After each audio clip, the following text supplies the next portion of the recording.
A routine presentation becomes a battleground for a scarred cadet's honor. What happens next will make the whole room stand in awe. I stepped out of the barracks at Fort Huachuca, Arizona, into the crisp morning air, the kind that bites at your fingertips but feels clean, like a fresh start. The Huachuca Mountains loomed in the distance, their jagged peaks catching the first light of dawn. My boots crunched on the gravel path leading to the Desert Bloom Cafe, a little diner just beyond the base's gate on Fry Boulevard in Sierra Vista. I'd been coming here for weeks, sneaking away from the grind of the Army Intelligence Center to grab a quiet coffee and a moment to feel like a regular 22-year-old, not just Cadet Marissa Leland, serial number etched into my soul. My uniform was sharp, pressed creases, boots polished to a gleam, but the scar on my face, a jagged line from temple to jaw, told a story I couldn't hide. A car accident when I was 12 left it there, a mark I'd learned to carry like a badge, even if others saw it as a flaw. Inside the cafe, the bell above the door jingled softly, and the smell of sizzling bacon and burnt coffee hit me like a warm hug. I scanned the room for Tyson Hargrove, my squad mate, who'd texted about breakfast before our next signals intelligence class. He was slouched in a corner booth, his broad frame dwarfing the menu he was pretending to read. I waved, weaving through tables crowded with locals, retirees nursing coffee, truckers in faded caps, and a trio of guys in flannel shirts who looked like they'd been here since the place opened. As I passed, one of them, a stocky guy with a patchy beard and eyes that lingered too long, nudged his buddy. "Check out Scarface over there," he said, loud enough to make sure I heard. "What's she doing in that uniform? Looks like she tangled with a bear and lost." My stomach tightened, but I kept moving, sliding into the booth across from Tyson. He grinned, oblivious to the jab. "Leland, you're late. Thought you got lost in the latrine again." "Navigation's not my issue," I said, forcing a smile that felt like lifting weights. "Just dodging the local philosophers?" Tyson's brow furrowed, but before he could ask, Cheryl, the waitress with a perm and a smile that said she'd seen it all, approached. "Morning, hun. Coffee? Pancakes?" "Black coffee, stack of pancakes," I said, keeping my voice steady. The trio's laughter still echoed in my ears, and I could feel their eyes on me, picking at the scar like it was a puzzle they couldn't solve. Cheryl scribbled my order, her pen scratching louder than it needed to, and muttered, "Ignore those clowns. They're here every week, running their mouths." I nodded, sipping the coffee she brought, but the stocky guy, Dale, I heard his friend call him, wasn't done. He leaned back in his chair, his voice cutting through the diner's hum. "Hey, sweetheart, you sure you're in the right place? Army's gotta have some standards, even for desk jobs." The room seemed to shrink, conversations fading as heads turned. My fingers gripped the mug, the heat burning my palms. But I didn't look at him. Tyson leaned forward, his voice low. "Don't let him get to you, Marissa. He's just a loudmouth." "Easier said than done," I muttered, staring at the table's chipped formica. I'd heard it all before. 6 months at Fort Huachuca had taught me that. Whispers about my scar, doubts about a woman in military intelligence, snide remarks about how I looked too young, too soft, too something. I'd come here to escape that, to share a laugh with Tyson, to feel like a person, not a target. But Dale had other plans. He stood, sauntering over with a smirk that made my skin crawl, his buddies trailing like hyenas. "So, what's the story, kid? That scar from a bar fight? Or is the Army so desperate they're letting anyone in now?" The diner went quiet, forks hovering, eyes darting between us. I set my mug down, slow and deliberate, meeting his gaze. "I'm just here to eat," I said, my voice calm but edged with steel. "Maybe you should try it." Dale laughed, leaning closer, his breath sour with coffee. "Oh, she's got spunk. Bet you're real tough behind a keyboard, huh? What's your job, typing memos for the big shots?" Tyson was on his feet in a second, his 6'2" frame towering over Dale. "Back off, man. She's a cadet, same as me." Show some respect." "Respect?" Dale snorted, glancing at my scar again. "For what? She looks like she'd cry over a broken nail, let alone handle a real fight." My heart pounded, not from fear, but from the familiar burn of being underestimated. I'd clawed my way through every drill, every exam, every skeptical glance from instructors who thought I didn't belong. I'd earned my place. But here, in this greasy diner, I was just a scarred girl in a uniform, a punching bag for guys like Dale. Cheryl stepped in, her voice sharp as a drill sergeant's. "That's enough, Dale. Leave her alone or you're out of here." Dale raised his hands, grinning like he'd won something, and backed off. "Just having fun, Cheryl. No need to get your apron in a twist."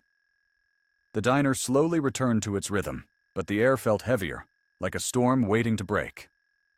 Tyson sat down, his jaw tight. "You okay?" "Yeah," I lied, my voice barely audible. I wanted to stand, to tell Dale exactly what I'd survived to get here. But I'd learned long ago that reacting only gave guys like him more ammunition. We finished our meal in silence, Dale's group still throwing glances my way. When we paid and left, the bell's jingle felt like a small mercy, letting me escape into the cool morning air. But the weight of Dale's words clung to me, a reminder that my scar wasn't just a mark. It was a magnet for judgment. "You won't believe who steps up for her. This is just the start. Things are about to get heavier." The dawn broke cold and gray over Fort Huachuca, the kind of morning that makes your bones ache for a warm bed. I stood in formation on the parade field, my breath clouding in the air, my squad, Bravo Company, lined up like statues in our crisp uniforms. The intelligence training course was a beast, a relentless mix of lectures, field exercises, and tests that pushed your mind as hard as your body. Today was a simulated interrogation drill, a high-stakes test of our ability to stay sharp under pressure. My scar itched under my helmet, a constant reminder of the diner, of Dale's voice. "She looks like she'd cry over a broken nail." Sergeant First Class Vernon Caldwell paced before us, his wiry frame moving with purpose, his voice like a gravel road. "Listen up, cadets. Today's drill is about keeping your head when the enemy's in your face. You crack, you fail, you flinch, you fail. Clear?" "Yes, Sergeant," we roared, our voices echoing across the field. I stood rigid, my mind half on the drill, half on yesterday's humiliation. I'd spent weeks prepping for this, memorizing protocols, practicing responses, but Dale's words had burrowed deep, stirring doubts I thought I'd buried. The drill took place in a squat concrete building, its walls lined with one-way mirrors that made you feel like a lab rat. I was called in first, seated across from two instructors playing enemy operatives. Major Anita Kessler, a woman with gray-streaked hair and eyes like a hawk, led the charge, her stare locking onto my scar like it was a target. "Name, rank, and purpose," she snapped, her voice cold as the room. "Cadet Marissa Leland, Army Intelligence Center, training for signals intelligence," I answered, keeping my tone even. Kessler leaned forward, her eyes narrowing. "You expect me to buy that? A kid like you, with a face like that? What's your real story? You some kind of plant or just a liability?" My stomach twisted, but I kept my face blank, training taking over. "I'm a cadet, ma'am. My job is to analyze data and protect my unit." She smirked, tossing a file onto the table with a slap. "Protect your unit? You look like you'd bolt at the first loud noise. That scar, how'd you get it? Fall off a playground slide?" The second instructor, Captain Jamal Thornton, watched silently, his expression unreadable. I took a slow breath, my voice steady. "Car accident, ma'am, when I was 12. It doesn't affect my performance." "Doesn't it?" Kessler said, her tone dripping with doubt. "You think you can handle real pressure when you look like you're one bad day from crumbling?" My hands clenched under the table, nails digging into my palms. I'd faced this before. Doubts about my scar, my youth, my gender.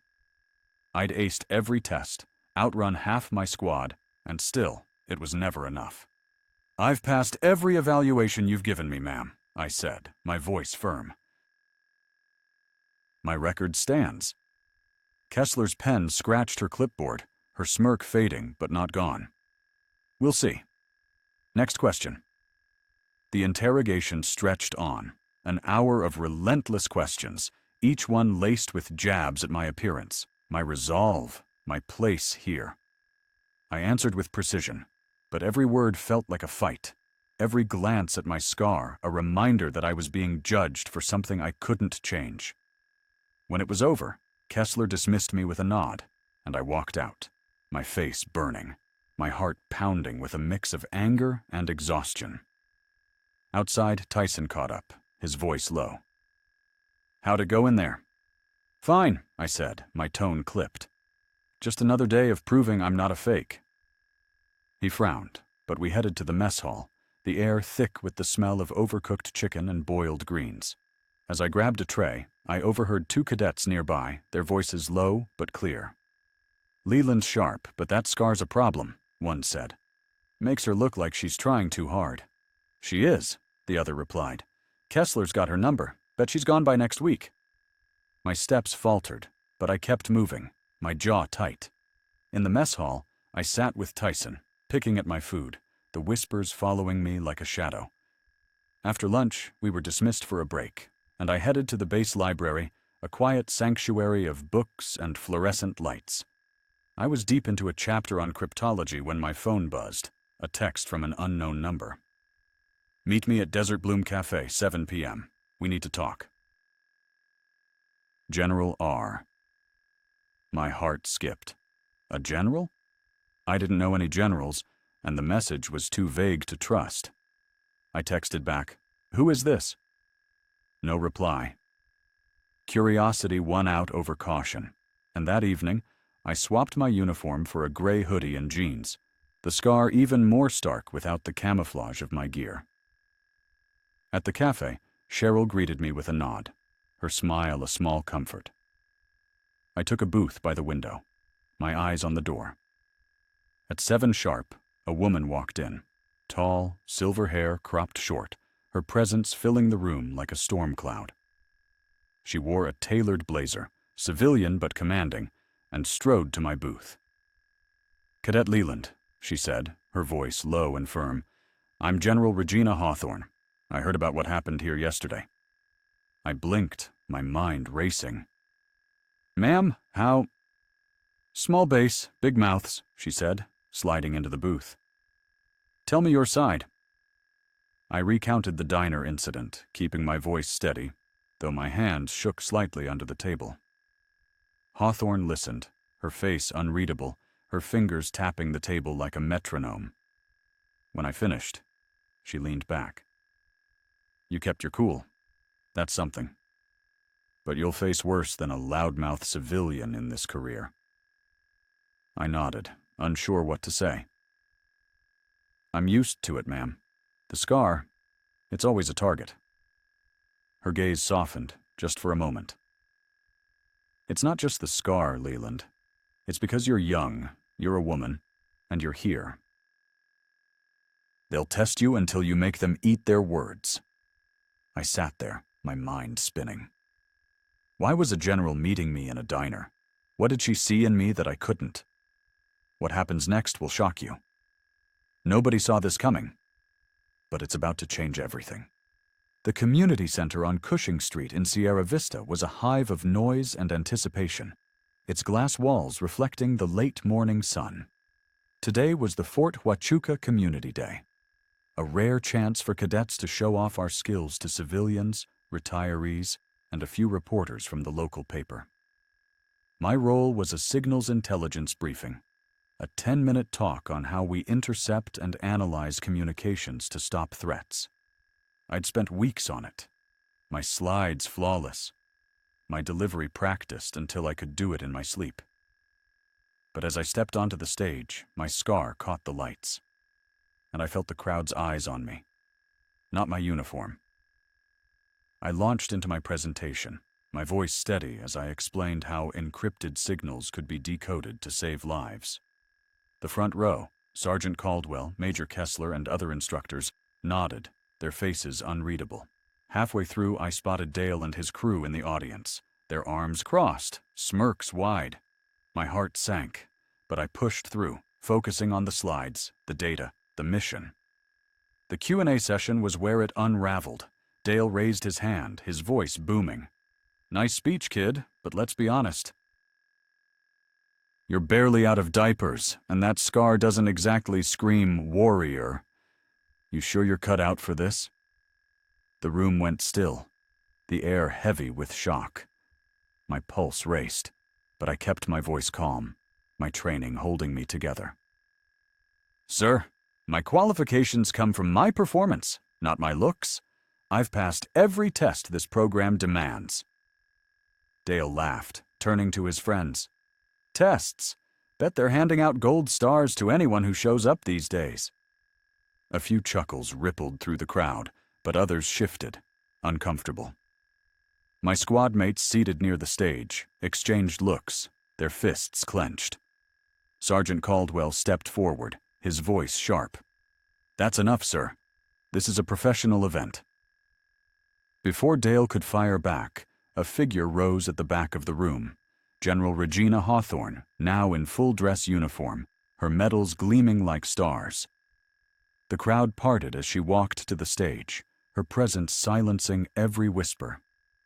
"I'd like to address that," she said, her voice cutting through the room like a blade. Dale's smirk faded as Hawthorne faced him. "You're questioning Cadet Leland's ability based on her appearance. Let me tell you about appearances. 25 years ago, I was a lieutenant with my own scars, not on my face, but in my record. People doubted me too, until they learned my call sign was ironclad, because I never broke, no matter what they threw at me." She turned to me, her eyes steady. "Cadet Leland has a call sign too. It's Forge, because she's been through fire and come out stronger. Her instructors say she's one of the sharpest minds in her class, with a knack for analysis that could save lives. Judging her by her scar is a fool's mistake." The room erupted in applause, a wave of sound that hit me like a tide. My squad mates stood, then the instructors, then the civilians, their clapping echoing off the walls. Dale's face turned crimson, his friends staring at the floor, their bravado gone. I stood there, my throat tight, my scar no longer a weight, but a mark of survival. Backstage, Hawthorne approached me, her voice quiet but firm. "You did well today, Forge. Don't let anyone define you. You've got a future in this army, and I'll be watching."